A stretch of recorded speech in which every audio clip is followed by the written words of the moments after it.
Hello guys, ఈరోజు ఈ వీడియోలో మనం రెండు విషయాల గురించి డిస్కస్ చేసుకుందాం. ఏంటంటే నిన్న మనం ఒక బ్యాంగిల్స్ చేసాం కదా, దాని ప్రైస్ ఎంత అనేది, ఈరోజు మనం ఎంత ఇన్వెస్ట్ చేసాం, దానికి ఎంత ప్రైస్ చేయాలి, అది వర్తేనా కాదా అని దాని గురించి డిస్కస్ చేద్దాము. నిన్న చేసిన ఈ బ్యాంగిల్స్ గురించేనండి మనం ఈరోజు డిస్కస్ చేసేది.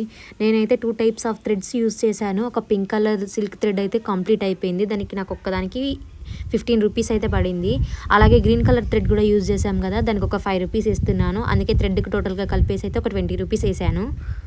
నేనైతే సర్కిల్ షేప్ స్టోన్స్ అయితే 20 గ్రామ్స్ పర్చేస్ చేశాను. అవన్నీ టోటల్గా కంప్లీట్ అయ్యాయి. అలాగే వేరే వేరే టైప్స్ స్టోన్స్ కూడా మనం యూస్ చేసాం కదా, అవన్నీ స్టోన్స్ కలిపేసి అయితే నేను ఒక 50 గ్రామ్స్ వేసాను. 50 గ్రామ్స్కి ఒక 100 రూపీస్ అయ్యింది. అలాగే 2/4 సైజ్ బ్యాంగిల్స్ 2 కట్ ఒక 2 యూజ్ చేశాను. అలాగే 4 కట్ బ్యాంగిల్స్ 4 యూజ్ చేశాను. 6 కట్ బ్యాంగిల్స్ నా దగ్గర లేవు, వేరే బ్యాంగిల్స్ యూజ్ చేశాను కదా, సో అందుకని అన్ని బ్యాంగిల్స్ కలిపేసి అయితే నేను ఒక 50 రూపీస్ వేసాను.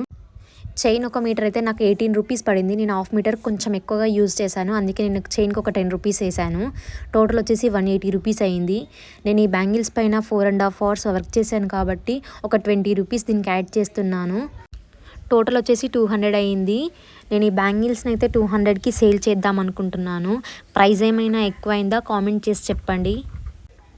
అలాగే ఇంకొక విషయం ఏంటంటే, చూద్దాం రండి, నేను క్రాఫ్ట్ బ్యాంగిల్స్లో 30 డేస్ ఛాలెంజ్ చేద్దాం అనుకుంటున్నాను.